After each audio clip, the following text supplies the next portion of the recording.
Haleluya, puji Bapak Yahweh, kita melanjutkan pengajaran ya. Ini masih bagian daripada pengajaran orang pilihan, tapi kita sudah masuk oleh kemurahan Tuhan dalam kitab Keluaran ya. Kita akan baca kitab Keluaran pasal 1, ayat 1 sampai ke, agak panjang ya, sampai ke 10 ya. Kita akan baca semua ayat ini, tapi nanti saudara baca di rumah semua ya, ayat pasal 1. Kita baca Keluaran 1 ayat 1 sampai 10, 3, 4. Dan inilah nama anak-anak Israel yang datang ke Mesir bersama-sama dengan Yakub. Mereka masing-masing datang dengan keluarganya. Ruben, Simeon, Lewi dan Yehuda, Isakar, Sebulon dan Benyamin, dan serta Naftali, Gad dan Asher.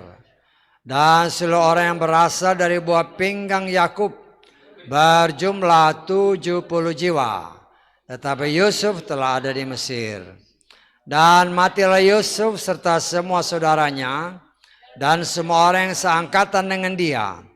Dan Bani Yesab anak cucu dan bertambah sangat banyak serta berlipat ganda dan menjadi sangat kuat, dan negeri itu dipenuhi oleh mereka. Lalu berkuasalah seorang raja baru atas Mesir yang tidak mengenal Yusuf. Dan dia berkata kepada rakyatnya, lihatlah, rakyat Bani Israel itu besar jumlahnya dan kuat, lebih daripada kita. Marilah kita bertindak atas mereka agar mereka tidak bertambah banyak. Dan jika terjadi peperangan, jangan sampai mereka bersekutu dengan musuh kita, berperang melawan kita, lalu pergi dari negeri ini. Amin. Silakan duduk. Puji Bapak Yahweh, kita bersyukur ya. Kita telah belajar menyelesaikan pengajaran dari kitab Kejadian. Walaupun itu bukan berarti sudah selesai ya. Apa yang diberikan atau yang kita pelajari sebenarnya itu hanya basic ya. Basic sebagai dasar kita untuk kita mengetahui banyak rahasia-rahasia yang ada di sana. Kemudian pada tahap-tahap berikutnya itu sebenarnya pembukaan rahasia firman yang telah dinyatakan. Tapi kalau kita benar-benar sudah memiliki fondasi yang benar, kita akan dapat lebih cepat mengerti akan maksud setiap kebenaran firman Tuhan. Karena itu kita terus belajar ya. Dan saya memang akan tetap menyatakan ini termasuk pengajaran orang pilihan ya. Kita akan belajar terus sampai Tuhan datang. Puji Bapak Yahweh, kita melihat di sini kita sudah belajar sampai Yakub selesai dalam tugas pengembaraannya. Demikian juga Yusuf ya. Dalam tugas pengembaraan di muka bumi ini ya. Telah selesai dan telah berkumpul bersama dengan leluhur mereka. Ya, kita sudah belajar betapa ada tertulis dalam kitab Matius, baik itu Abraham, Yetsak maupun Yakub. Berdasarkan kitab Matius jelas dikatakan mereka sudah ada di sorga ya. Sehingga ketika dalam kitab Lukas ya, si orang miskin ini, si Lazarus meninggal, dia langsung datang dibawa ke pangkuan Bapak Abraham.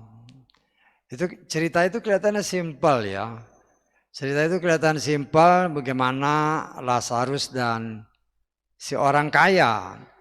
Tetapi kita percaya bahwa ada hal-hal yang sangat dalam tersembunyi di sana. Karena jelas dikatakan, kita lihat aja ya Lukas pasal 16 ayat ke-22.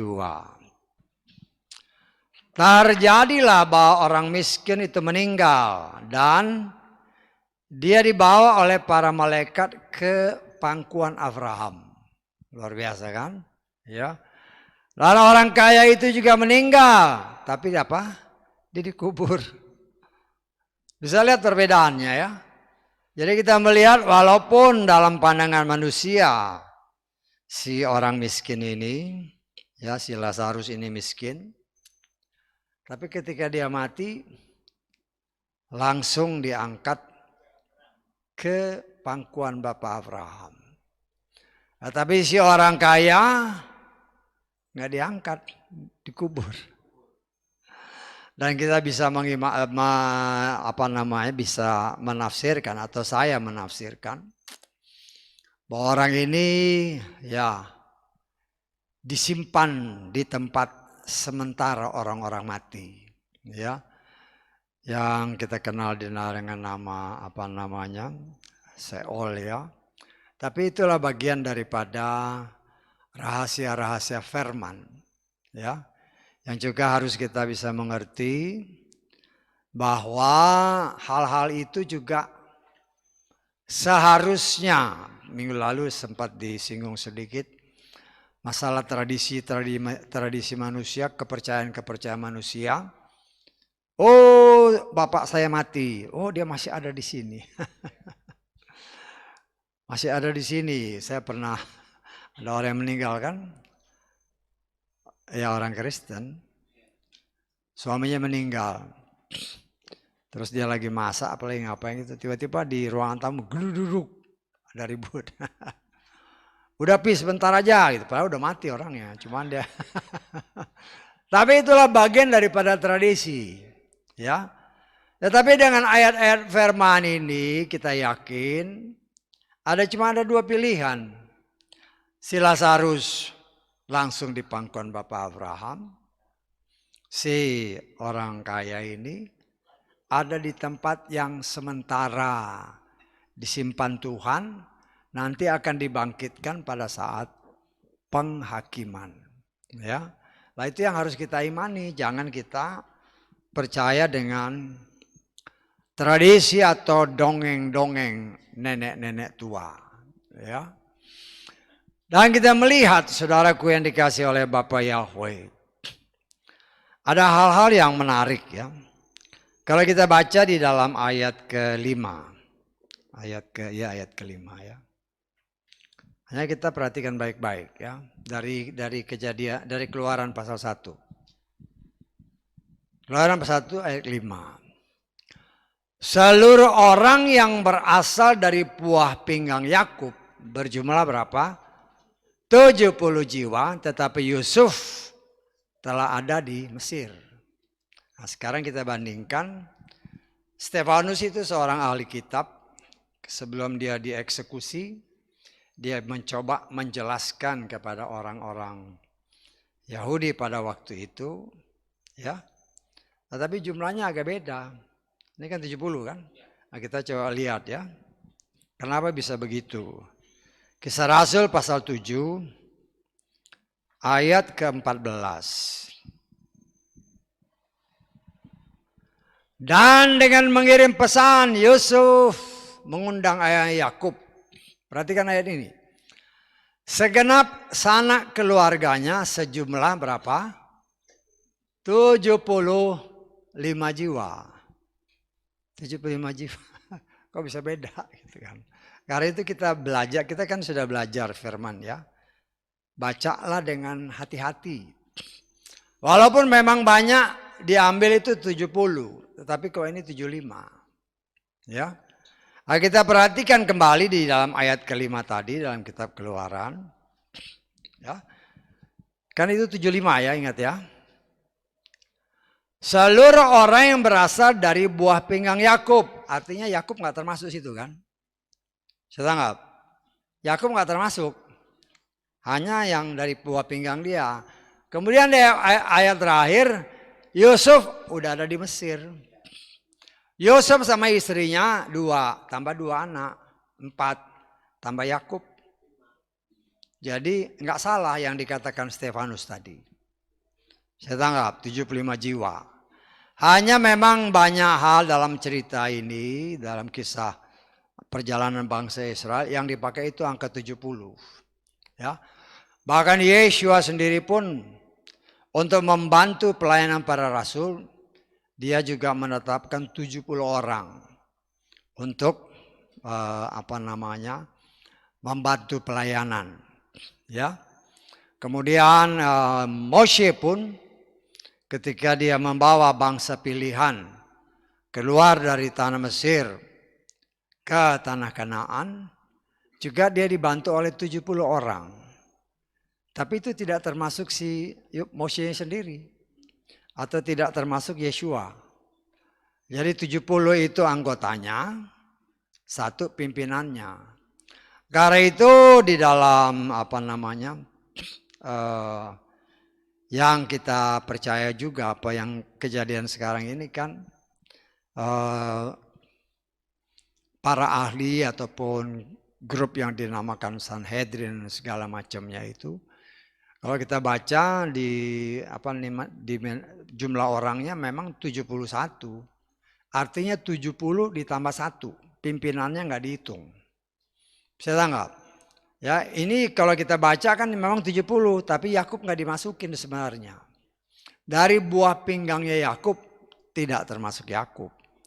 Kalau termasuk Yakub, termasuk Yusuf dan keluarganya, apa yang dikatakan Stefanus itu adalah jumlah yang sesungguhnya. Ya. Nah, saudaraku yang dikasih oleh Bapak Yahweh, kita patut belajar itu, artinya kita mengerti. Kalau nanti ada orang yang tanya, kok bisa begitu? Paling sedikit sudah kita mempunyai dasar pengetahuan bahwa jumlah orang seutuhnya adalah 75 orang. Ya. Nah, saudaraku yang dikasih oleh Bapak Yahweh, dengan berjalannya waktu, sebagaimana yang pernah dijelaskan, ya, atau pernah kita belajar, kedatangan Yakub ke tanah Mesir adalah bagian daripada penggenapan apa yang Tuhan katakan kepada Abraham ketika Abraham berdosa. Ya, jadi kita melihat, ya kita baca lagi ya, karena ini kan memang harus diulang-ulang ya, supaya kita ngerti. Dalam kitab Kejadian pasal 15 ayat ke-12 dan 13. Ketika matahari mulai terbenam, maka rasa kantuk yang sangat berat menggelayuti Abraham. Dan sungguh rasa takut kegelapan yang dahsyat meliputi Abraham. Dan dia atau Bapa Yahweh berfirman kepada Abraham, ketahuilah dengan sungguh-sungguh bahwa benihmu akan menjadi pengembara di negeri yang bukan kepunyaannya, dan mereka akan melayani bangsa itu. Sebaliknya, bangsa itu akan memperbudak mereka selama 400 tahun. Kita sudah belajar bahwa itu di sini rasa kantuk ya, itu salah terjemahannya. Kalau dalam terjemahan Lukas ini benar ya. Kita lihat ayat 12. Saudara baca itu, saya baca di terjemahan Lukas. Ya. Ketika matahari mulai terbenam, Abraham tertidur lelap. Oleh sini kan ngantuk. Ya, nah kita lihat terjemahan Inggrisnya lah supaya kita yakin itu asal ngomong apa enggak ya. Kalau terjemahan bahasa Inggris akan lebih tepat. Ya. And when the sun was going down, a deep sleep fell upon Abraham. Jadi memang dia tidur. Ya. Karena Abraham tidur, ya kalau dibaca begitu aja kan seolah-olah ya biasa. Enggak. Itulah yang saya katakan, Tuhan itu setia sama firman. Bukan setia sama orang. Abraham itu kurang apa? Ya, itu sahabatnya Tuhan yang luar biasa. Bahkan leluhur orang pilihan yang memang dia pilih sampai saat ini, dan kepada Abraham lah dia janji bahwa tanah perjanjian ini mulai dari sungai besar, sungai Efrat sampai sungai Mesir, itulah yang akan menjadi milikmu. Walaupun sekarang belum terjadi. Tetapi saya percaya itu terjadi pada saat 1000 tahun pemerintahan Yeshua bersama kita. Bersama kita ya, ingat itu bersama kita. Karena itu jangan kita main-main. Ya. Karena itu pasti terjadi. Walaupun saat ini kalau kita lihat apa mungkin? Nah, nggak mungkin kan. Nah, dia kan masih banyak.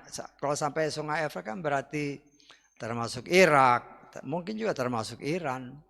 Karena itu kan kita nggak tahu persis batasan yang Tuhan bilang. Karena Tuhan bilang kepada Abraham kan, lihat sekelilingmu. Dia ke mana? Ke utara, ke timur, ke selatan, ke barat. Itulah yang menjadi milikmu. Ya. Kita sudah belajar bagaimana walaupun tanpa sengaja. Ya. Tanpa sengaja atau ya kita ya boleh saya katakan tanpa sengaja lah.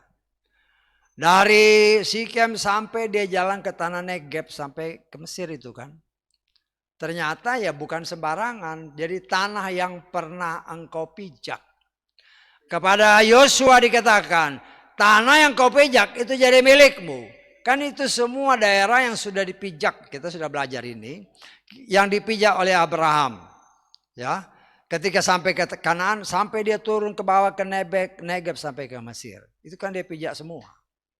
Dan itulah yang Tuhan janjikan, itu akan menjadi milikmu. Dan berdasarkan apa yang kita baca tadi di dalam kitab Kejadian 15, ya.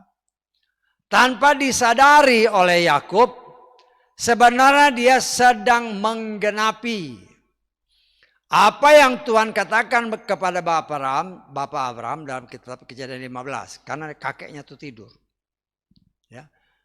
Si Yakub itu kan cucunya Abraham. Ya, ingat ya. Abraham secara total usianya itu 175 tahun. Abraham ya. Kita sudah belajar kan. Abraham itu 175 tahun. Perhatikan ya, kita main hitung-hitungan sedikit nih. Terus umur 100 tahun lahirlah Yitzhak. Ya. Berarti Yitzhak itu masih ketemu Abraham selama 75 tahun. Bisa tanggap? Kan total Abraham umurnya 175. Lah si Yitzhak lahirnya ketika dia umur 100 tahun. Ya, perhatikan ya. Kemudian pada umur, kita sudah belajar semua ini. Pada umur 40 tahun si Yitzhak dia kawin. Umur 40 tahun dia kawin sama si Ribka. Ya. Ketika dia si Yitzhak berumur 60 tahun, lahirlah Yakub sama Esau. Artinya kalau kita main hitungan dengan angka-angka umur mereka, Yakub sama Esau masih ketemu Bapak Abraham kurang lebih 15 tahun. Bisa tangkap Mbak? Bingung, nanti di rumah dihitung aja. Kan Abraham 175 nih. Umurnya. Kemudian si Yitzhak lahir di tengah-tengah nih 100 tahun. Jadi Yitzhak itu masih ketemu Abraham 75 tahun. Ya. Tetapi Yitzhak ketika umur 40 tahun dia kawin sama Ribka. Kemudian umur 60 tahun baru dia punya anak. Berarti masih ada 15 tahun sisa. Bisa tanggap ya. Dan kita coba hitung-hitungan seperti yang pernah saya tafsirkan. Ya. Kejadian dalam kitab Kejadian 15 tadi, itu pada saat itu Abraham belum punya anak, baik Ismail maupun Yitzhak belum ada. Ismail itu lahir ketika Abraham umur 86 tahun. Jadi saya menafsirkan ketika Tuhan katakan kepada Bapak Abraham karena dia tidur, itu usianya kira-kira 80 tahun. Tafsiran ya 80. Ya. 80 tahun. Kemudian kejadian Yakub datang ke tanah Mesir, menggenapkan apa yang Tuhan katakan. Itu setelah Yakub umur 130. Masih ingat enggak? Kan Yakub 100 waktu dia datang ke Firaun kan dia bilang, umurku sudah 130.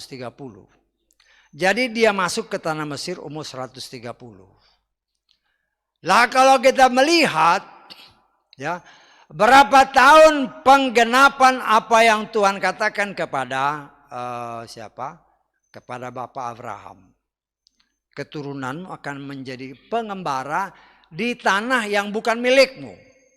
Karena bagi Bapak Yahweh tanah milik bagi bangsa Israel adalah Kanaan, bukan tanah Mesir. Ya.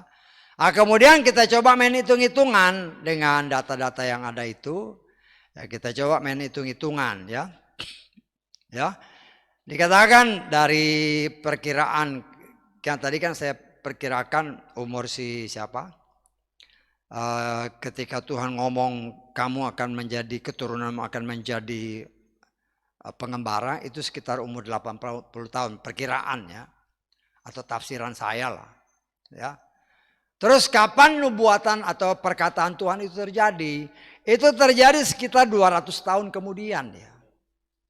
Kalau kita mau hitung, mau main hitung-hitungan ya. Kan umur Abraham itu 175. Ya, umur Abraham 175. Kemudian perkataan Tuhan itu datangnya kita tafsirkan atau saya tafsirkan umur 80. 175 dikurangi 80 itu berapa? 95 tahun kan? 95 tahun. Tapi itu belum terjadi. Ditambah umur Yakub. Ya. Yakub itu masih bertemu dengan Abraham sekitar 15 masih bertemu dengan Abraham selama 15 tahun. Jadi saya tafsirkan 95 ditambah 115 tahun. Berapa tuh? 95 ditambah 115 sekitar 210 ya. Ya katakan kasar 200 tahun lah. 200 tahun setelah Tuhan berbicara kepada Pak Abraham karena dia tidur. Kita belajar dari situ ya. Bapak Abraham yang seringkali dilontarkan dari mulut ini. Bapak Abraham itu bukan setia, Bapak Yahweh bukan setia sama orang.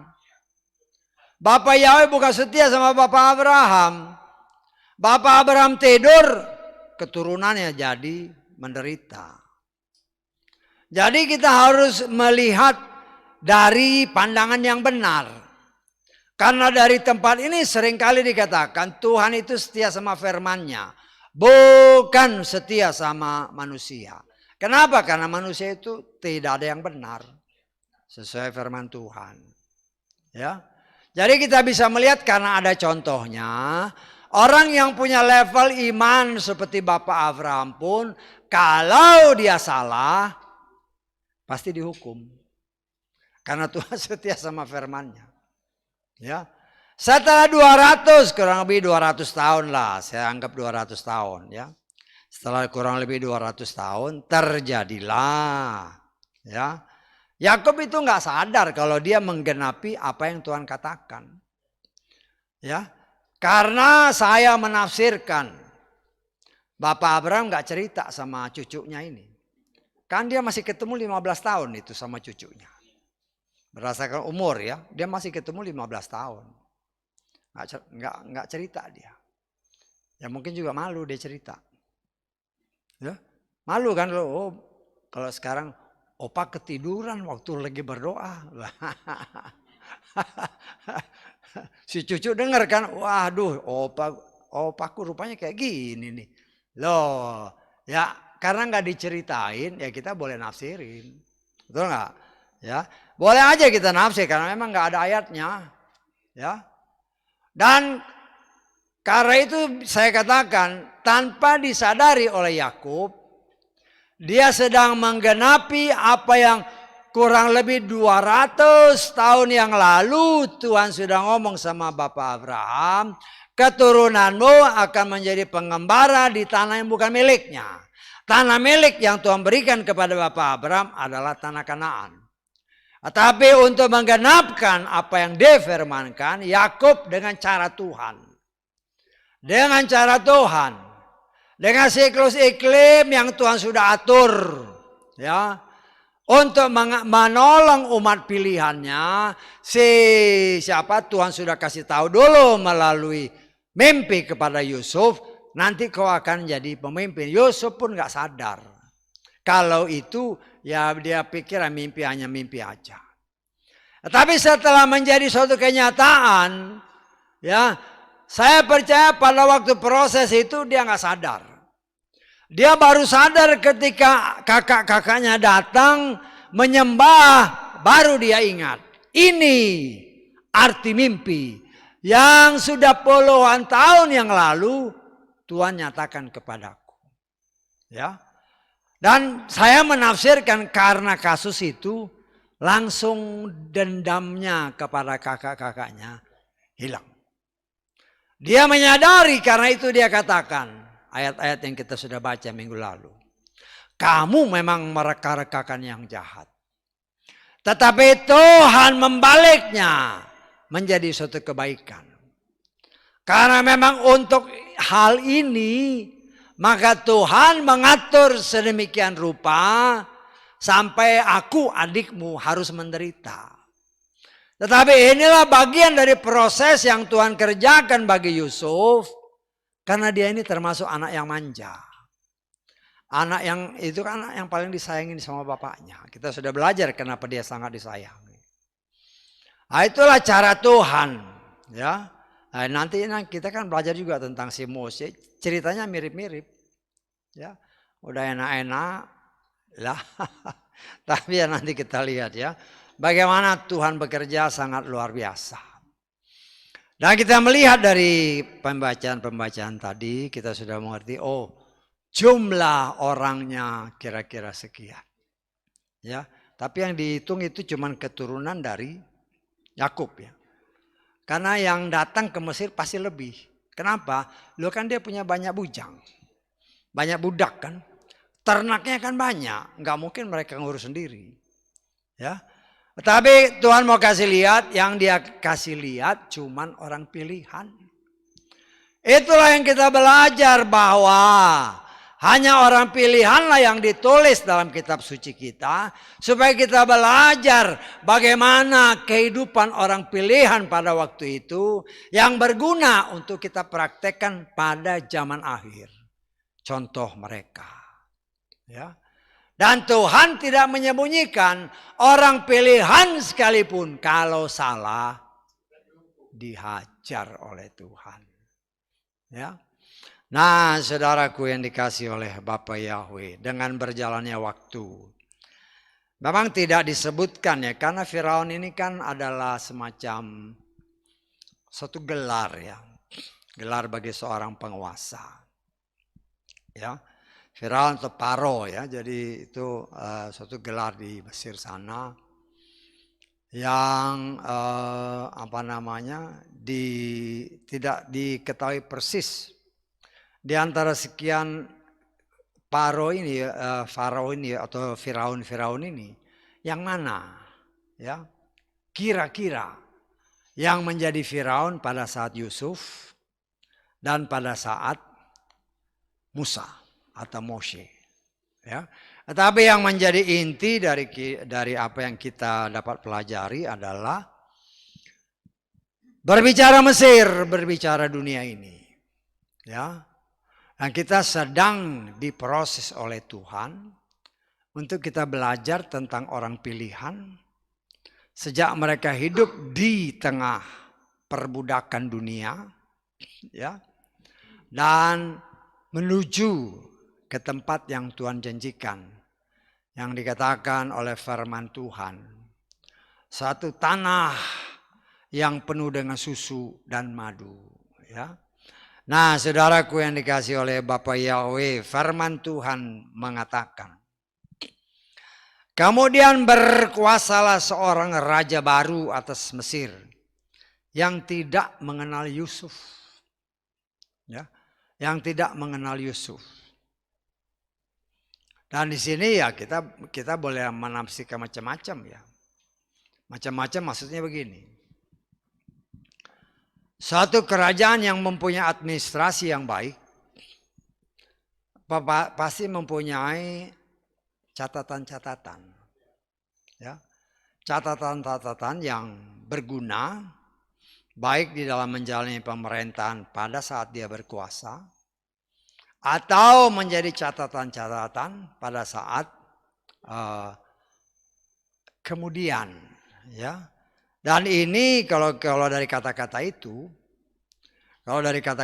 kita bisa menafsirkan bahwa pada saat itu ya mungkin administrasinya nggak bagus, ya. Tetapi kita melihat, ya, kita juga belajar, kita banding-bandingkan dengan yang lain, ya. Kalau kita melihat firman Tuhan pada zaman pemerintahan Ahasveros, ya, yaitu zaman Esther, ya, zaman Esther ini zaman kerajaan Media Persia ini, kita lihat ya, di dalam Esther pasal ke-6. Kita baca ya ayat 1. Esther pasal 6 ayat 1. Pada malam itu raja tidak bisa tidur. Dan dia memerintahkan untuk membawa kitab catatan sejarah. Ya. Seorang raja dia punya catatan. Kalau tadi kan dia nggak kenal Yusuf. Berarti seolah-olah entah catatannya nggak ada. Atau memang ya dianggap catatan itu nggak perlu dibaca. Tetapi di sini dikatakan untuk membawa kitab catatan sejarah. Mereka membacakannya di hadapan raja dan ditemukan tertulis bahwa Mordekai telah memberitahu tentang Bigtan dan Teres, dua orang sida-sida raja yang bertugas sebagai penjaga pintu yang berupaya untuk membunuh Raja Ahasveros. Maka raja berkata, kehormatan dan martabat apakah yang dilakukan untuk Mordekai oleh sebab perkara ini? Lalu hamba-hamba raja yang melayaninya berkata, tidak ada satu apapun yang dilakukan untuknya. Nanti saudara baca seterusnya. Saya hanya mau memperlihatkan bahwa dalam pemerintahan kan masing-masing beda-beda. Ya. Karena kalau dikatakan, kita kan baca tadi sana, raja baru yang tidak mengenal Yusuf. Artinya seolah-olah catatannya nggak ada sama sekali. Ya, nggak ada sama sekali catatan yang menandakan bahwa Yusuf itu ada di sana dan melakukan sesuatu yang luar biasa bagi bangsa Mesir. Saya pernah baca beberapa waktu yang lalu, ya. Para arkeolog, ahli-ahli barang-barang purbakala, ya, juga sampai sekarang ya berupaya mencari bukti-bukti yang menyatakan bahwa bangsa Israel itu pernah diperbudak di sana, ya. Dan mereka memang menemukan bukti-bukti yang sangat minim, sangat minim. Tetapi satu bukti yang sangat boleh dikatakan besar adalah ketika ada arkeolog yang hidup pada ya zaman-zaman kita inilah, ya, abad ke-20-21, ya, yang menemukan kereta Firaun yang ada di dalam laut. Ketika bangsa Israel menyeberang laut Suf, kan, kemudian mereka dikejar, ya, kemudian Tuhan tutup lagi air lautnya, ya, itu masih ada. Nah, di sini kita melihat, kita belajar, ya. Firman Tuhan jelas menyatakan Firaun pada zaman itu nggak tahu akan sejarah Yusuf. Padahal yang dilakukan Yusuf itu sesuatu yang sangat besar. Dia menyelamatkan seluruh tanah Mesir, bahkan tanah Kanaan, ya, dari bencana kelaparan. Karena kekeringan yang Tuhan izinkan terjadi pada zaman itu. Tetapi kalau firman Tuhan bilang tidak mengenal Yusuf, ya itulah firman. Ya. Tetapi yang kita lihat di sini adalah bahwa raja yang berkuasa pada waktu itu setelah zamannya Yusuf dan beberapa raja mungkin di depannya, Ya, Firaun pada zaman itu melihat bahwa bangsa Israeli kok semakin banyak, ya, semakin bertumbuh subur, semakin banyak. Ya, Yusuf dengan keluarga besarnya, kakak-kakaknya, adiknya, dan mungkin sampai cucunya udah nggak ada lagi. Ya, karena tidak dibilang berapa tahun. Ya, kita hanya bisa menafsirkan. Ya, karena Yusuf ini kan jadi Perdana Menteri sekitar umur 30 tahun kan. Memang tidak disebutkan berapa lama dia memerintah. Hanya disebutkan dia mati umur 110 tahun. Apakah dia terus memerintah sampai 110 tahun atau tidak? Tidak disebut. Karena Firaun yang pada zaman Yusuf ya juga tidak disebut apa dia masih hidup ketika Yusuf masih hidup. Walaupun kita menafsirkan bahwa umur Firaun yang hidup pada zaman itu ya itu mungkin usianya ya kira-kira setara dengan Yusuf. Setara dengan Yusuf atau bahkan mungkin lebih muda dari Yusuf. Ya. Karena dia pernah berbicara ya kepada siapa? Ketika dia ngomong sama si Yakub itu kan, atau ketika saudara-saudara datang, nah dia kan berkata kepada Yakub bahwa dia itu sebagai bapak bagi Firaun. Artinya ya mungkin bisa aja diartikan itu mempunyai hikmat yang lebih besar. Atau mungkin juga ya usianya yang lebih tua dari Yusuf. Tetapi kalau seandainya kita menafsirkan usianya lebih muda dari Yusuf, Yusuf aja diangkat umur 30 kan. Berapa umur si Firaun ini? Ya kita nggak bisa, ya boleh aja kita mereka-reka sih. Ya. Karena itu kan namanya zaman pemerintahan. Kalau bapaknya udah nggak kuat ya langsung anaknya ganti. Tidak dipandang usianya berapa. Kan ada di dalam sejarah bangsa Israel umurnya masih di bawah 20 udah jadi raja. Ya. Nah, di sini yang kita mau lihat adalah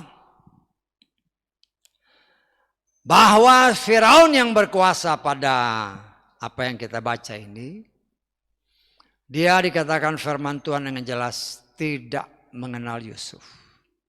Nah, itulah yang menjadi pegangan kita. Tapi yang dia lihat ini keturunan Yusuf ini, ya artinya dari pihak bangsa Israel, semakin bertumbuh dengan sangat luar biasa. Kawin-mawin dengan sangat luar biasa di antara mereka. Bertumbuh dengan sangat luar biasa. Ya. Dan itu kita harus melihatnya dari sisi pandangnya Tuhan. Karena Tuhan sendiri berkata bahwa bangsa ini akan menjadi besar. Ya. Dan itu terjadi ketika mereka ada di tanah Mesir. Dari yang lebih banyak dikatakan 70 jiwa, nanti kan setelah sekian tahun bisa hampir kurang lebih saya perkirakan 2 juta. Ya kalau kita main hitung-hitungan berapa kali lipat, berapa persen peningkatan yang terjadi. Ya peningkatan terjadi tapi kan bukan setahun 2 tahun. Firman Tuhan katakan, walaupun pada zaman Bapak Abraham, Bapak Yahweh berkata, keturunanmu akan diperbudak 400 tahun. Tetapi di dalam kitab Keluaran yang nanti kita masuki, bangsa Israel ada di Mesir 430 tahun.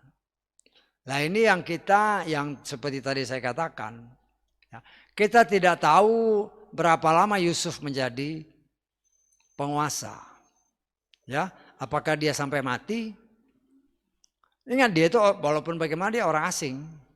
Apakah dia sampai mati? Ataukah mungkin lebih muda, mungkin umur 100 tahun, atau 80 tahun, nggak ada yang tahu. Karena tidak disebut. Tapi kita coba belajar, ya.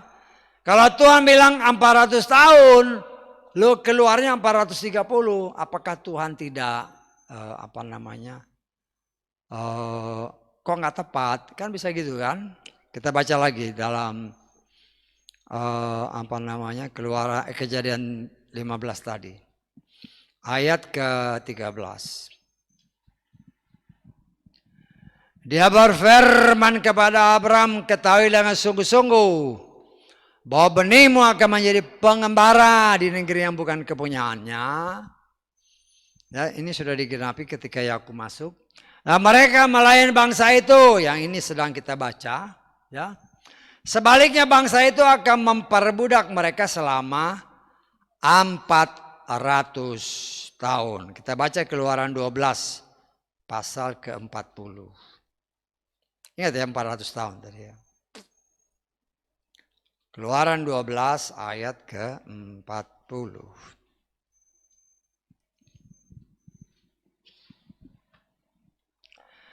Dan lama Bani Israel berdiam ketika mereka tinggal di Mesir adalah berapa? 430 tahun. Orang, berarti firman yang gak tepat. Loh, baca firman itu yang benar. Ya. Kan memang, ini 400, ini kok 430, kenapa? Itu yang harus jadi pertanyaan. Akan jelas firman Tuhan katakan tadi. Ya. Saya percaya dikatakan oleh firman Tuhan tadi 400 tahun jadi budak. Loh ini kok 430 tahun, itulah yang saya katakan tadi. Kita tidak tahu berapa lama si Yusuf itu menjadi penguasa. Saya percaya selama Yusuf jadi penguasa, bangsa Israel belum jadi budak. Bisa tangkap maksudnya? Ya, belum jadi budak. Ya. Tetapi kita melihat bahwa bangsa ini berdasarkan apa yang kita baca tadi, si Firaun melihat, loh ini bangsa ini kok semakin bertambah. Jumlahnya bahkan mungkin sudah mulai melebihi bangsa Mesir. Menjadi suatu ketakutan yang memang Tuhan izinkan terjadi. Ya, ingat ya, ketakutan Firaun karena melihat jumlah bangsa Israel semakin banyak. Ya, itu memang Tuhan izinkan terjadi. Kenapa? Selanggap. Tuhan itu setia sama firman-Nya. Apa yang dia firmankan harus terjadi. Ya. Karena dia ketakutan, maka bangsa Yesaya ditindas. Menggenapkan apa yang tadi dikatakan, bangsa itu akan memperbudak bangsa Israel. Bisa ditangkap maksudnya? Ya. Kalau dia tenang-tenang, biarinlah dia maju. Ya, nggak mungkin bangsa Israel diperbudak. Tetapi karena Tuhan, saya menafsirkan, menanamkan roh ketakutan kepada si Firaun, takut kalau bangsa ini semakin banyak, melebihi bangsa kita, bangsa Mesir, kita jangan-jangan ditindas sama mereka. Tetapi sebenarnya kita harus lihat, karena itu yang saya katakan dari awal, apa yang kita pelajari di dalam kitab Kejadian dan seterusnya itu yang diberikan Tuhan sebagai fondasi, sebagai basic. Bisa tanggap? Dan kita yang akan terus-menerus ditambahkan oleh Tuhan. Basicnya sudah ada, ditambahkan lagi pengetahuan-pengetahuan yang baru sehingga kita mengerti. Sehingga kita pun mengerti kenapa bangsa ini ditindas. Karena si Firaun melihat ini bangsa makin maju. Kenapa Tuhan tanamkan rasa takut itu kepada si Firaun? Karena Tuhan harus menggenapkan apa yang dia katakan kepada Abraham. Bapa Yahweh, Elohim yang hidup yang saudara dan saya sembah. Dia adalah Elohim yang maha kuasa. Semua kita sudah belajar dari kitab Mazmur 139. Semua ini sudah tertulis. Bisa ditangkap. Jadi sebelum semua, dia itu yang seringkali saya katakan, dia adalah sutradara agung. Ya, umpamanya kan, Pamannya nih, kita kan nafsir-nafsir boleh atau kita coba membanding-bandingkannya. Seorang sutradara, kalau dia mau bikin film, dia kan harus punya dasarnya kan. Harus punya skenarionya. Gimana nih? Betul nggak? Apalagi Tuhan yang saudara dan saya sembah. Dia punya skenario yang sudah Tuhan berikan kepada manusia melalui Moshe, yaitu Torahnya. Dan itu disingkapkan Tuhan yang kita percaya, disingkapkan Bapa Yahweh melalui para pelayannya, ya, para nabi-nabinya, para rasul-rasulnya. Termasuk apa yang disingkapkan Tuhan kepada Daud. Ya, kepada Daud. Ya. Apa yang disingkapkan? Loh, itu yang kita sudah berkali-kali diajarkan, diingatkan. Kita baca lagi coba. Mazmur 139 ayat 16.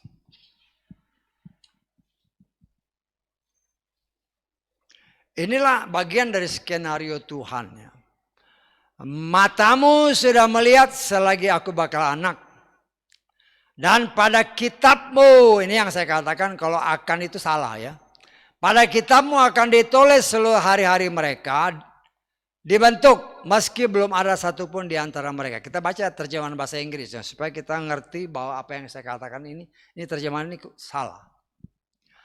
Thine eyes did see me, did see my substance, yet being imperfect. And in thy book, perhatikan tadi kan akan. Kalau ini di dalam bukumu, and in thy book all my members were written, sudah tertulis. Bisa tanggap? Lah inilah yang saya katakan, Bapak Yahweh itu sutradara yang sangat luar biasa. Dia memberikan semua apa yang kita kenal dengan nama Torah kepada Moshe. Kemudian Moshe dijelaskan sedemikian rupa. 40 hari 40 malam, 40 kali 24 jam. Tanpa makan, tanpa minum, dia juga gak ngerasa. Ya. Dijelaskan. Sehingga semua apa yang terjadi saat ini dan yang akan datang, itu semua sudah ada. Tuhan hanya menjalankan apa yang dia sendiri sudah tulis. Kan sudah written, dikatakan kan ya. Written artinya sudah tertulis. Nah, artinya kita juga belajar dari kitab-kitab suci kita ini, ya maklum lah ya. Kita bisa melihat bahwa kadang-kadang kitab suci kan kelihatannya sepele, padahal itu sangat berpengaruh besar. Kita baca lagi yang bahasa Indonesia coba. Yang artinya kita harus sangat hati-hati karena kalau tulisannya salah, kita juga menafsirkannya bisa salah. Saya tanggap. Kan di sini jelas dikatakan dalam kitab ini ya, pada kitabmu akan ditulis, padahal dalam terjemahan lain sudah ditulis. Akan sama sudah itu beda, totally different. Saya tanggap. Dari sini kita harus melihat ya, kalau yang menerjemahkan ini dengar ya dengar baik-baik. Engkau bisa dipakai setan untuk menyesatkan. Karena Tuhan yang saudara dan saya sembah, Tuhan yang adalah sudah membuat semuanya sebelum semua ini ada. Dia sutradara yang bukan nomor 1 lagi, udah jauh lagi. Sangat luar biasa. Dia tulis satu-satu termasuk kehidupan saudara dan saya. Sudah tertulis kata bahasa Inggrisnya. Dan di dalam catatan Lugas pun semuanya tertulis. Bukan akan ditulis, tapi sudah tertulis. Artinya saya mengimani hidup saudara dan saya pun sudah tertulis. Saya tanggap. Ya. Tetapi ingat bahwa Tuhan yang saudara dan saya sembah adalah Tuhan yang sangat pengasih dan penyayang. Ya. Bisa aja, waduh di Tuhan kok jalan hidup begini. Ya berdoa sama Tuhan. Tuhan mungkin aja dalam kitabmu jalan hidupku seperti ini. Ya, Tuhan bisa merubah. Apa yang dia katakan hanya dia yang bisa merubah ya. Ya umpamanya supaya gampang lah. Kita kan punya undang-undang dasar atau undang-undang. Yang bisa merubah undang-undang dasar atau undang-undang itu ada jabatannya. Bisa enggak? Enggak bisa yang sembarangan. Ya. Dalam hal ini ya mungkin DPR, MPR disetujui sama semua orang berdasarkan apa yang pernah dulu puluhan tahun saya baca. Undang-undang itu harus bisa disetujui oleh paling sedikit 2/3 dari seluruh anggota. Kalau 2/3 lebih setuju bisa dirubah. Dan kenyataannya kan memang seringkali terjadi. Disesuaikan dengan situasi dan kondisi yang ada. Saya tangkap ya. Artinya ya Tuhan memang sudah tulis semua. Termasuk hidup saudara dan saya. Ya. Kalau kita merasa-rasa aduh. Karena ayat tadi kan, wah udah tertulis. Ini hidupku gimana? Ya berdoa minta ngomong sama Tuhan. Ya, karena hanya dia yang bisa merubah kalau dia mau. Saya tangkap. Kalau dia berkenan, dia akan robah. Kan contohnya sudah banyak yang kita sudah berkali-kali disebutkan. Yang bisa robah itu hanya Tuhan. Dia punya kuasa untuk merubah karena memang dia sutradaranya. Dan kalau Tuhan izinkan kejadian seperti yang dialami oleh bangsa Israel pada zaman setelah Yusuf, kita nggak tahu berapa tahun. Setelah Yusuf nggak ada. Ya. Bangsa ini mulai ditindas. Kalau kita melihat, oh ini bangsa pilihan kalau ditindas, ya karena nenek moyangnya. Karena Abraham tidur, makanya keturunannya jadi budak. Ya. Nah, kita harus merubah pikiran banyak orang Kristen di luar sana. Ya saya juga dulu waktu belajar kan begitu tahunya. Kan dulu kan ada pelajaran agama. Ya, kenapa bangsa saya diperbudak? Loh, karena jumlahnya makin banyak. Itu dalam pelajaran agama. Dulu ya zamannya saya dulu nggak tahu berapa tahun yang lalu lah. Tetapi setelah kita belajar, ada penyebabnya. Penyebabnya adalah dosa. Siapa yang bikin dosa? Leluhurnya. Siapa leluhurnya? Orang pilihannya. Di situ kita melihat Tuhan bukan setia kepada orang, tapi Tuhan setia kepada firman-Nya. Dan Tuhan memang keras dalam soal ibadah.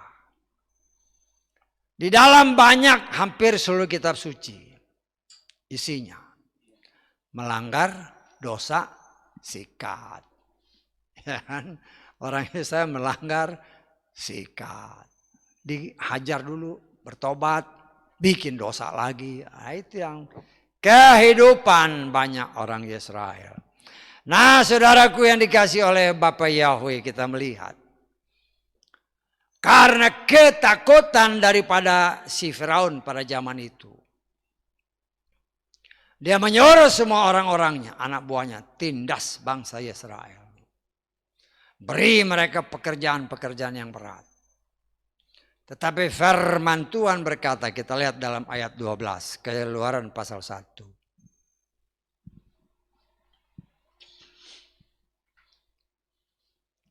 Namun, semakin mereka menindasnya, semakin berlipat ganda jumlahnya. Dan semakin menyebar luas, dan mereka semakin ketakutan terhadap Bani Israel. Ya, Kita melihat, dunia melihat, dalam arti kata setan melihat, pertumbuhan orang pilihan Tuhan sangat luar biasa.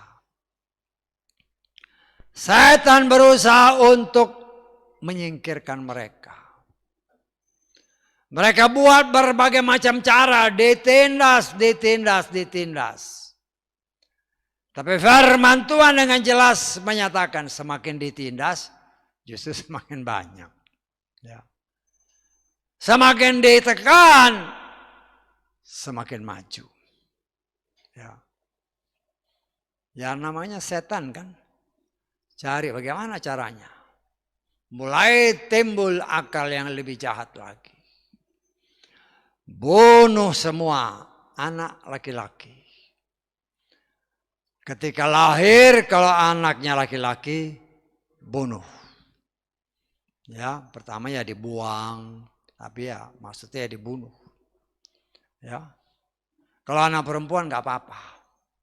Karena anak perempuan ya bisa dikawinin sama mereka ya. Itu kan artinya di sini kita melihat bahwa kalau laki-laki kan ya dia membawa keluarga, nama keluarga dalam kitab suci kita. Tapi kalau laki-laki dibunuh, perempuannya dikawinin sama mereka yang nggak jadi masalah. Ya. Dan dengan berjalannya waktu memang itu terjadi. Ya. Anak laki-laki yang lahir, ya pertama-tama kan yang disuruh bidan-bidannya. Engkau nolong orang Israel melahirkan, begitu lihat anak laki-laki, bunuh semua. Tetapi firman Tuhan jelas menyatakan, ya, dikatakan oleh firman Tuhan dalam ayat ke-15 mulai. Berkatalah Raja Mesir kepada para bidan yang membantu persalinan. Wanita Ibrani yang satu bernama Sifra, yang kedua bernama Pua. Lalu ia berkata, apabila kamu menolong persalinan wanita Ibrani dan memerhatikan waktu anak itu lahir, jika itu anak laki-laki, kamu harus membunuhnya. Dan jika anak perempuan, dia boleh hidup. Namun bidan-bidan itu takut kepada Elohim. Nah mereka tidak melakukan seperti yang Raja Mesir telah mengatakannya kepada mereka. Nah mereka membiarkan setiap bayi laki-laki tetap hidup. Raja Mesir memanggil bidan itu dan bertanya kepada mereka, mengapa kamu berbuat demikian dan membiarkan hidup setiap bayi laki-laki? Bidan-bidan itu menjawab kepada Firaun, sebab wanita Ibrani tidak seperti wanita Mesir. Karena mereka kuat, sebelum bidan itu datang kepada mereka, mereka telah bersalin. Terus Elohim berbuat baik kepada bidan itu dan berlipat gandalah bangsa itu serta menjadi sangat kuat.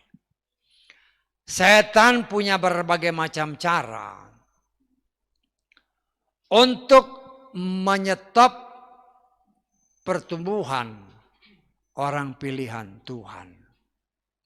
Dengan berbagai macam cara dia coba untuk melakukan agar orang yang adalah pilihan Tuhan jangan bertumbuh dan jangan berkembang.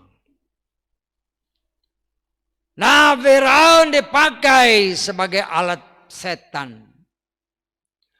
Dan dia memerintahkan kepada para bidan. Kalau engkau menolong orang Ibrani melahirkan, kalau laki-laki langsung bunuh. Kalau perempuan biarkan hidup. Tapi kita melihat firman Tuhan berkata, tidak semua orang walaupun bukan orang pilihan Tuhan adalah orang jahat. Ya. Firman Tuhan menyatakan, ya memang bidan ini orang Mesir. Tetapi kita melihat, saya percaya Tuhan menjamah para bidan ini. Sehingga ketika perempuan Ibrani melahirkan, mereka tetap membiarkan mereka hidup. Ya, karena mereka juga takut kepada Tuhan. Ya mungkin Tuhannya dalam tanda kutip. Ya kita tidak tahu kan, tapi yang terang lahir dia nggak bunuh. Ya. Nah kita melihat di sini firman Tuhan jelas menyatakan bahwa bangsa ini menjadi berlipat kali ganda. Ya, berlipat kali ganda membuat si Firaun semakin ketakutan. Ya. Dia menyuruh orang-orangnya, bidan-bidannya, ternyata ya dengan kata-kata hikmat yang saya percaya dari Tuhan. Karena bidan-bidan ini menolong, menyelamatkan bayi-bayi yang lahir. Sehingga dengan hikmat yang luar biasa, orang Ibrani itu perempuannya beda dengan orang Mesir. Orang Ibrani itu kuat, mereka melahirkan sebelum saya datang dia sudah lahir. Ya, ya otomatis ya namanya Firaun ya mau bilang apa dia bisa terima lah. Tapi akal jahat terus karena dia melihat pertemuan bangsa ini sangat luar biasa. Sehingga keluarlah perintah sebagaimana tertulis dalam kitab Keluaran 1 ini ayat ke-22. Firaun memerintahkan seluruh rakyatnya dengan mengatakan, setiap anak laki-laki yang dilahirkan, kamu harus melemparkannya ke dalam sungai. Tetapi setiap anak perempuan, kamu harus membiarkannya hidup. Ya, artinya kalau kita melihat kata-katanya, ya walaupun tujuannya memang untuk membinasakan. Tetapi dari kata-katanya ini Firaun, dia nggak bilang dibunuh, tapi dibuang aja. Ya. Dibuang itu ya bagaimana penangkapan si orang Ibrani. Kalau mereka karena ketakutan juga, begitu lahir langsung dibuang ya mati. Saya tahu maksudnya. Ya. Jadi di situ ada, kalau kita boleh menafsirkan, ada kata-kata tersembunyi yang saya percaya semuanya itu berguna. Kalau kita menggali, loh kok kelihatannya begini. Firaun tidak, kan tadi waktu sama bidan-bidan dikatakan, kalau lahir laki-laki langsung bunuh. Tetapi kemudian ada perintah yang dikeluarkan oleh Firaun kepada rakyatnya. Kalau perempuan Ibrani melahirkan anak laki-laki, buang anak itu ke sungai. Dia tidak bilang dibunuh ya. Artinya ya tergantung penafsiran perempuan Ibrani. Ya. Nah saudaraku yang dikasihi oleh Bapak Yahweh, kita coba belajar. Untuk mengerti karena firman Tuhan yang senantiasa diingatkan kepada saudara dan saya. Sebagaimana tertulis dalam kitab 1 Korintus pasal 10. Ya, kita lihat lagi ya. Karena ayat ini harus kita ingat ya. Karena inilah yang juga menjadi bagian daripada apa yang harus kita mengerti kehendak Tuhan. Ayat ke pasal ke-10 ayat ke-11. Ya, gampang kan 1 Korintus 10 ayat 11. Ingat itu. Kita baca nanti ya. Itulah yang menjadi yang terus-menerus didengungkan. Semua contoh ini telah terjadi kepada orang-orang itu dan telah apa? Ditulis. Artinya ditulis itu bukan sebagai suatu hal yang sia-sia. Untuk apa? Sebagai peringatan bagi kita yang untuk siapa? Akhir zaman telah tiba. Nah, kita bisa menafsirkan apa yang ditulis ini. Termasuk semua yang ditulis dari kitab Kejadian sampai kepada kitab Wahyu. Kenapa ditulis? Karena itu berguna bagi saudara dan saya. Setanggap? Ya. Karena itulah kita harus belajar. Sehingga kita belajar, oh Kenapa nggak boleh? Kita belajar. Kita belum perfect ya, kita belum perfect. Kita bukan manusia yang sempurna. Kita masih punya kelemahan. Kita masih punya kekurangan. Kita masih mempunyai kemampuan daya ingat yang terbatas. Karena itu dikatakan oleh firman Tuhan berulang-ulang. Perkatakan firman itu ketika engkau duduk, ketika engkau jalan, ketika engkau ada dimanapun, perkatakan itu. Bahkan dikatakan oleh firman Tuhan, tulis di dahimu, tulis di tanganmu. Itu sebagai suatu peringatan dari Tuhan yang harus kita ingat benar-benar. Kenapa? Ya. Itulah bekal bagi saudara dan saya di dalam menjalani kehidupan ini supaya kita benar-benar mengerti apa kehendak Tuhan. Karena begitu banyak kita sudah belajar firman Tuhan. Kita diingatkan banyak firman Tuhan. Yesus sendiri mengingatkan kepada saudara dan saya. Pada akhir zaman sebelum kedatangannya khususnya. Akan dimunculkan hamasia palsu. Akan dimunculkan gembala palsu. Akan dimunculkan pelayan-pelayan palsu. Yang memberitakan pengetahuan-pengetahuan palsu. Tetapi dianggap sebagai kebenaran. Ya, ingat itu. Dan itu terjadi sekarang ini. Ya, banyak orang memberitakan firman tetapi palsu. Ya.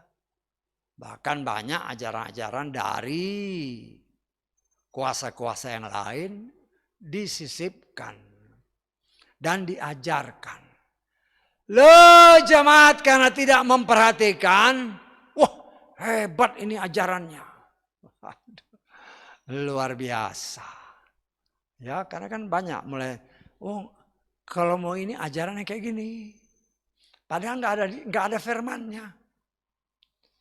Nggak ada tertulis. Tapi mujizat terjadi. Engkau cari mujizat bukan cari kebenaran. Dan itulah yang banyak sekarang terjadi. Yang palsu-palsu itu dimunculkan. Mereka melakukan hal-hal yang bukan apa yang tertulis. Tetapi yang mereka kutip dari pengajaran-pengajaran asing. Ingat, kuasa setan belum dicabut. Setan berusaha membelokkan. Sama seperti si Firaun itu. Karena setan juga melihat, waduh ini waktunya sudah semakin dekat. Ya. Dan ingat setan itu menguasai firman. Ya. Artinya dia hafal firman. Dari Kejadian pasal 1 ayat 1. Itu dia hafal sekali sampai dari Kitab Wahyu pasal 22 ayat 21. Hafal dia. Hanya dia banyak gak ngerti. Kenapa? Dia itu bukan maha tahu. Ya. Dia hafal tapi dia bukan maha tahu. Karena firman itu ada pribadi daripada Tuhan sendiri yaitu Yeshua Masih. Rahasia tentang pribadinya tidak akan diberikan kepada semua orang. Karena itu dia berkata. Kepadamu, kepada murid-murid, kepada orang yang dikasihi. Semua dibuka. Tetapi kepada orang luar hanya dalam perumpamaan. Lo orang luar ini termasuk si setan itu dengan anasir-anasirnya. Karena itu saya menafsirkan setan paling sering datang gereja. Senang dia datang ke gereja. Ngapain ke gereja? Kan sudah diusir.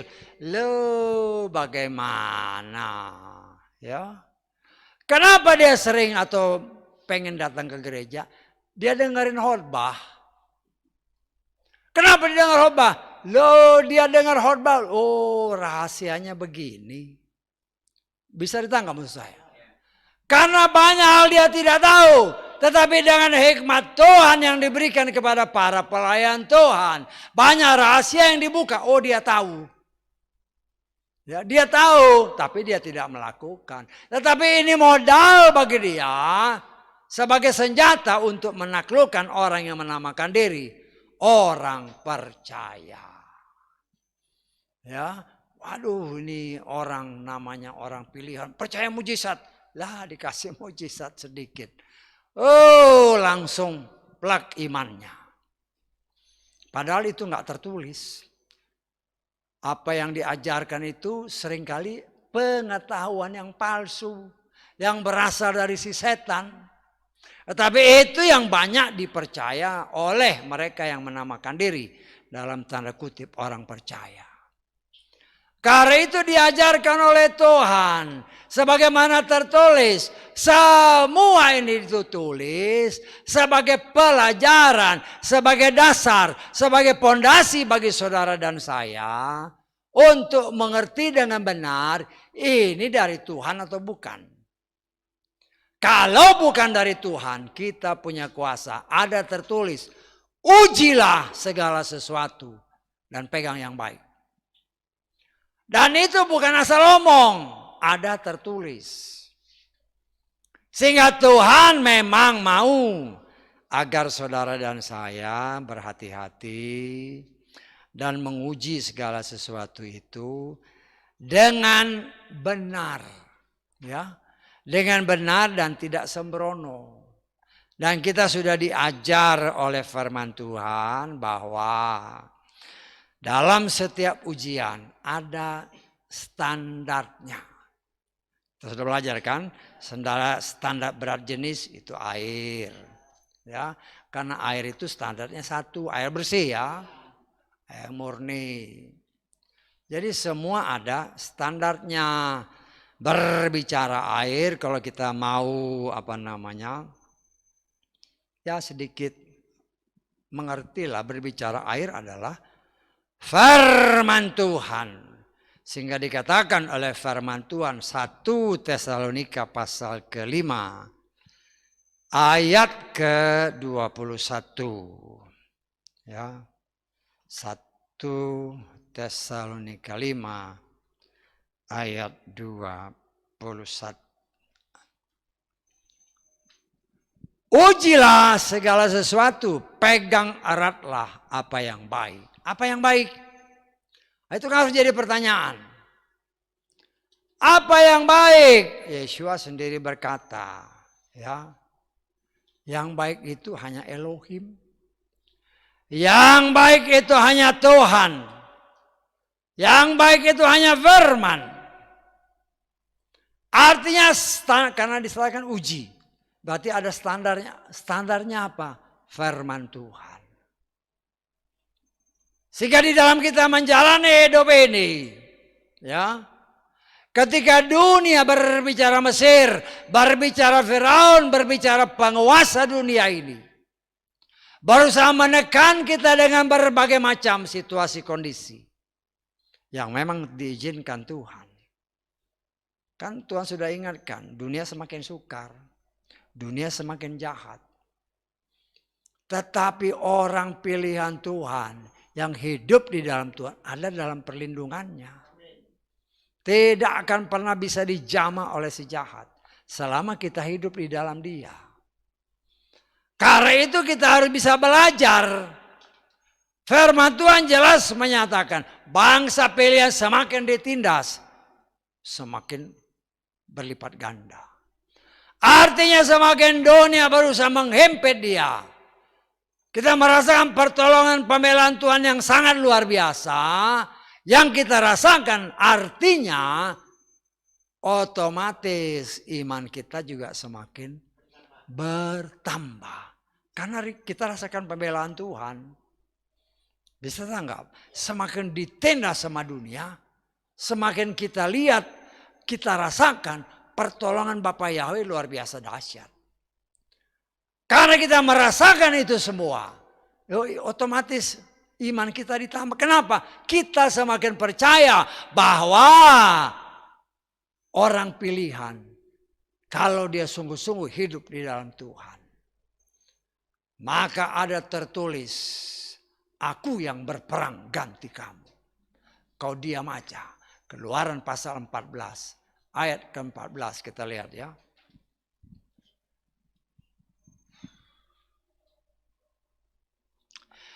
Yahweh akan berperang bagimu dan kamu akan diam saja.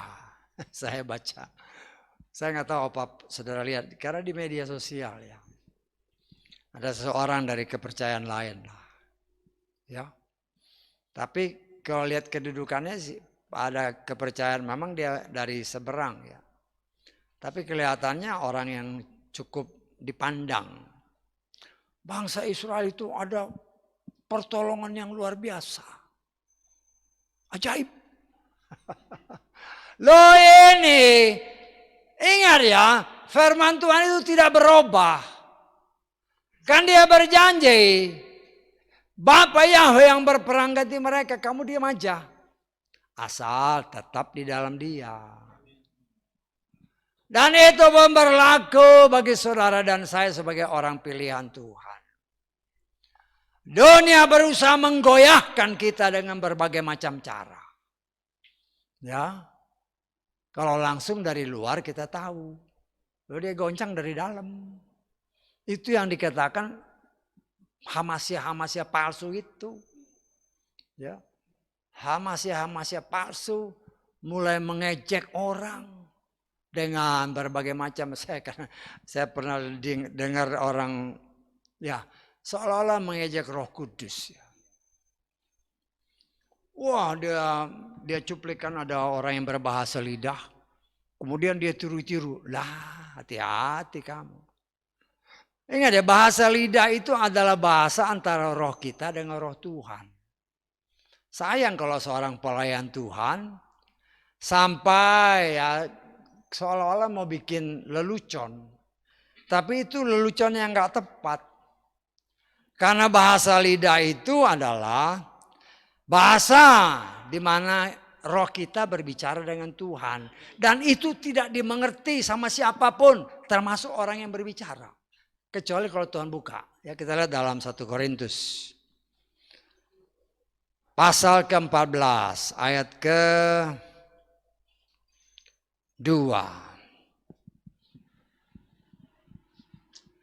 Sebab yang berbicara dengan bahasa lidah, dia berbicara bukan kepada manusia, melainkan kepada Elohim.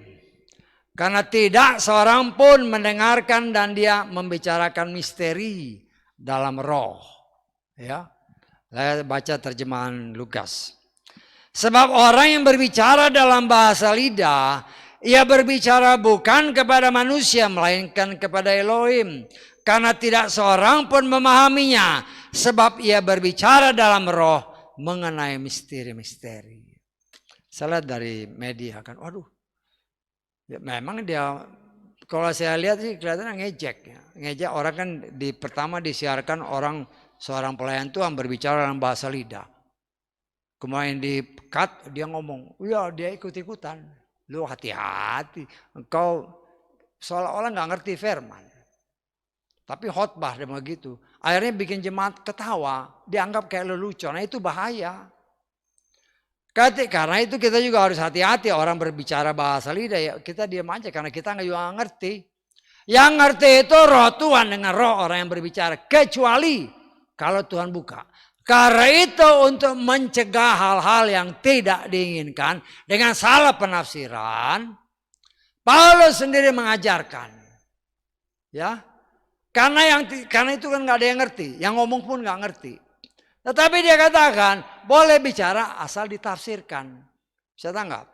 Kalau nggak ditafsirkan lebih baik berbicara sedikit. Nah itulah yang akhirnya menjadi ejekan dari pelayan yang lain. Dia ngikuti, oh dia kutipkan, dia kasih tahu, dia dalam media ini truk. Kemudian habis itu dikat dia ngomong, lah hati-hati. Dan untuk mencegah hal seperti itu, kita belajar. Jangan sampai ya kalau mau berbicara bahasa lidah lama, berbicaralah di rumahmu. Jangan di tempat ibadah. Bisa tak nggak maksud saya? Bukan saya larang, tetapi kalau berbicara bahasa lidah, kalau memang panjang, coba diartikan. Berdoa Tuhan, tanya Tuhan. Tetapi kalau engkau tidak menerjemahkannya, lebih baik kita kalau saudara baca nanti di dalam 1 Korintus 14, di situ tertulis ya. Di situ tertulis. Kalau kita mau berbaca lama kan banyak juga. Kadang-kadang juga beberapa waktu lalu kan suka begitu. Ngomong. Kalau nggak bisa diterjemahkan, jangan panjang-panjang. Kalau bisa terjemahkan atau ada yang menerjemahkan, silakan. Kenapa ya? Untuk mencegah hal-hal yang seperti tadi saya katakan. Bisa tanggap? Ya. Karena memang nggak ada orang yang ngerti. Karena roh kita berbicara dengan roh Tuhan. Jangan sampai itu menjadi batu sandungan bagi orang lain. Karena itu kita membatasi, ada tertulis. Ya. Paulus sendiri berkata, aku ini ya berbicara dalam bahasa lidah. Kita lihat aja lah ayat 18-19. Aku mengucap syukur kepada Elohimku karena berbicara dengan bahasa lidah. Lebih daripada kamu semua. Ini pengakuan dia ya. Namun di dalam jemaat aku ingin berbicara 5 kata melalui pikiranku daripada berlaksa-laksa kata dengan bahasa lidah.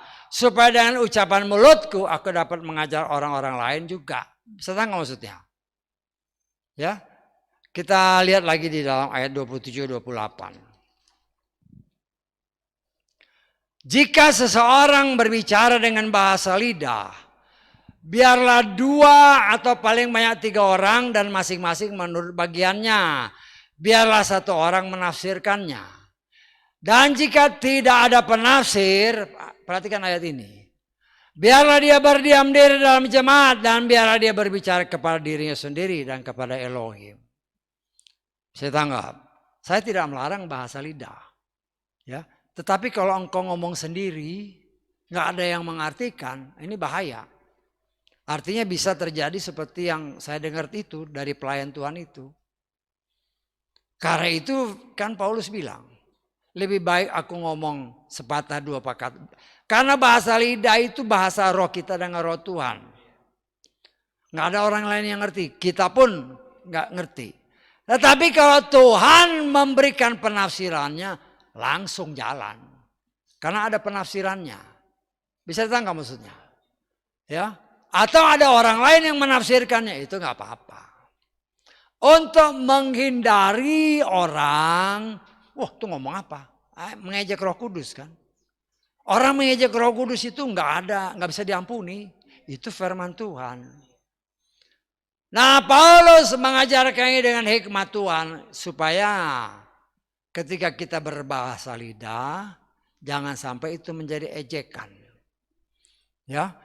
Karena itu ya kalau mau panjang-panjang ya di rumah aja. Seharian karena yang berbicara itu roh kita dengan roh Tuhan. Ya. Nah, saudaraku yang dikasih oleh Bapak, itu bagian daripada si jahat yang mau menekan kita. Menekan umat pilihan. Karena setan pun gak ngerti bahasa itu. Ngerti gak? Setan tidak mengerti bahasa lidah karena itu hubungan roh kita langsung dengan dia. Setan gak ngerti. Karena itu dia timbulkan pengejek-pengejek ini. Tetapi kita bisa merasakan kalau kita berkomunikasi dengan dia secara langsung. Roh kita merasakan sesuatu yang berubah. Baik kalau kita berdiri sendiri di rumah kan ngobrol sama Tuhan. Walaupun kita nggak ngerti apa yang diartikan. Tapi ada damai sejahtera dalam hati. Itu yang membuat sebagaimana tertulis. Semakin ditindas. Semakin berkembang. Semakin maju. Semakin dunia berusaha menekan. Tapi roh Bapa Yahweh tidak bisa menekan. Atau ditekan oleh dunia. Membuat kita semakin bertumbuh berkembang. Sesuai kehendak Tuhan. Ya. Oh, setan berusaha membinasakan orang pilihan Tuhan. Ya, sebagai ayat-ayat terakhir tadi kan dikatakan. Ingat liciknya setan. Ya. Kalau lahir laki-laki dibuang. Dia nggak bilang dibunuh ya. Bisa tangkap? Kita harus punya hikmat. Ini dari Tuhan apa bukan? Apa yang diberitakan, apa yang dinyatakan oleh pemberita-pemberita palsu ini. Artinya boleh terima, boleh enggak. Bisa enggak? Ya. Kita harus berhati-hati karena biar bagaimana berbicara bayi, berbicara anak, berbicara buah, berbicara berkat bagi saudara dan saya. Nah, bagaimana kita menanggapinya? Kita harus melihat ini dari Tuhan atau bukan. Ya. Kalau itu memang dari Tuhan, pegang, pertahankan. Jangan main buang aja, walaupun ada perintah. Si jahat maunya kita tidak diberkati. Tapi Tuhan mau saudara dan saya, Bapa Yahweh mengendaki orang pilihan yang diberkati oleh Tuhan. Karena itu kita pun harus dengan hikmat. Walaupun ada perintah, kehendak setan adalah mencuri, membunuh, dan membinasakan. Sebagaimana tertulis dalam Yohanes pasal ke-10. Ya, nah, tergantung kita kan. Lahir, buang. Dia nggak bilang bunuh ya. Itu liciknya setan. Tapi kita dengan hikmat Tuhan, kalau itu dari Tuhan, pegang. Miliki. Tetapi kalau itu bukan dari Tuhan, buang. Bisa tangkap. Dengan demikian hidup kita semakin hari, semakin melihat mujizat-mujizat yang Tuhan kerjakan dalam hidup kita. Karena Tuhan, ingat ya bahwa orang yang dikasihi Tuhan pasti dibela oleh Tuhan. Kita sudah melihat dunia boleh mengalami kehancuran. Tapi Tuhan sudah tahu apa yang akan terjadi di depan. Kita sudah belajar.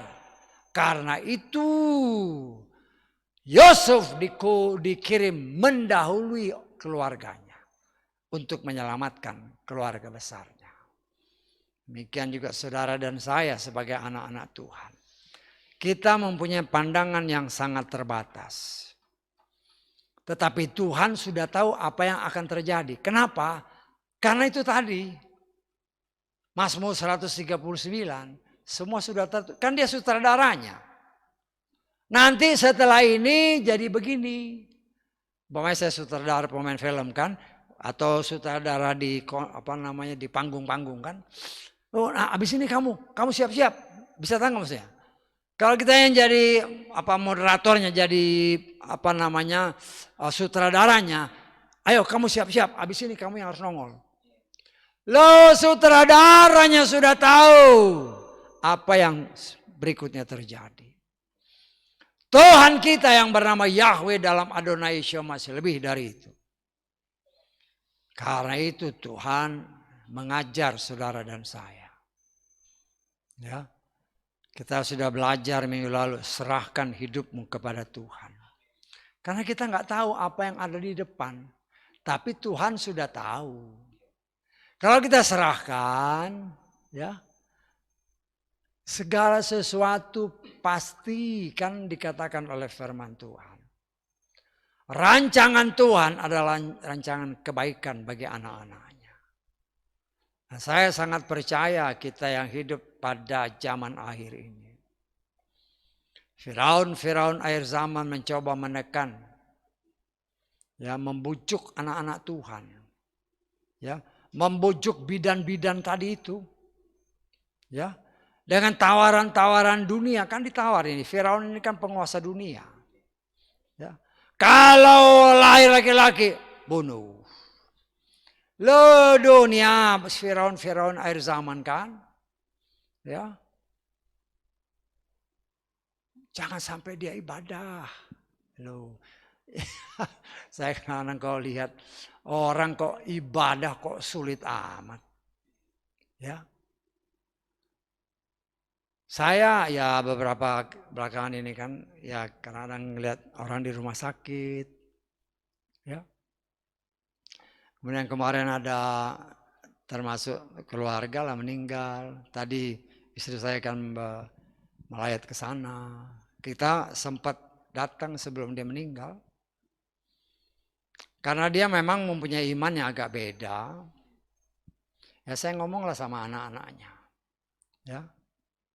Karena dia punya penyakit, ya penyakit di dalam badannya kan. Saya bilang sama anak-anaknya ini, ya sepupu kami lah. Penyakit ini berdasarkan pengalaman pelayanan, itu biasanya karena sakit hati. Cobalah tanya ibumu. Ya setelah kita cerita panjang lebar, ya udah kita pulang kan.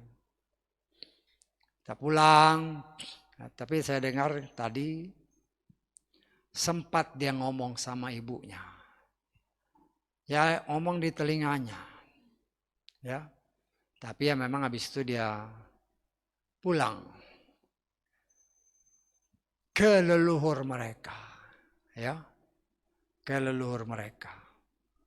Saya tidak berani katakan ke pangkuan Bapak Abraham karena kita nggak tahu. Ya.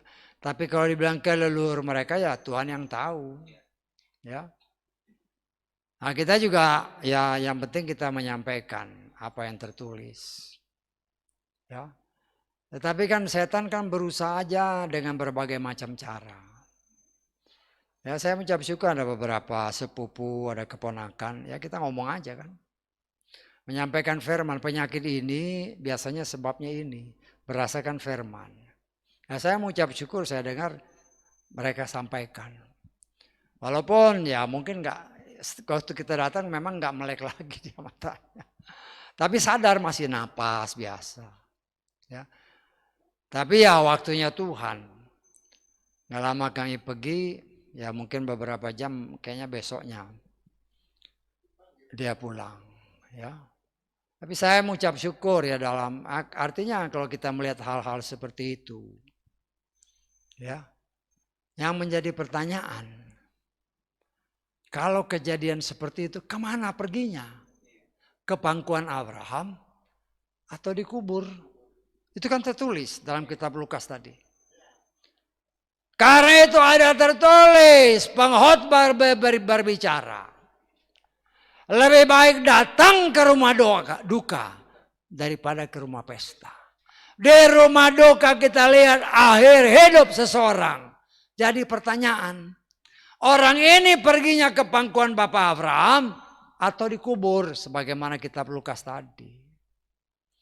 Artinya kita pun belajar mengoreksi diri kita. Ujilah dirimu. Kalau waktu kita, ya mungkin sebelum pengangkatan sudah Tuhan kangen, kemana perginya? Betul nggak? Kita memang mengimani kalau Bapa Yahweh berkenan. Sampai sangkakala berbunyi, namaku ada. Namaku dipanggil dan roh Tuhan mengangkat. Nah kita belajar. Dunia Firaun tidak suka kalau kita maju. Dia berusaha menekan, berusaha membunuh. Tetapi anak Tuhan percaya berharap kepada dia semakin ditekan. Imannya semakin bertambah. Dan itulah yang Tuhan kehendaki dalam hidup saudara dan saya. Karena itu kita belajar. Maju bersama-sama. Sampai waktu di mana Tuhan oleh kasih kemurahannya, nama saudara dan saya tercatat di sorga. Dalam kitab kehidupan. Sehingga ketika dia datang di angkasa. Oh namaku, namamu dipanggil. Rohnya mengangkat kita. Haleluya, amin. Mari kita bangkit berdiri.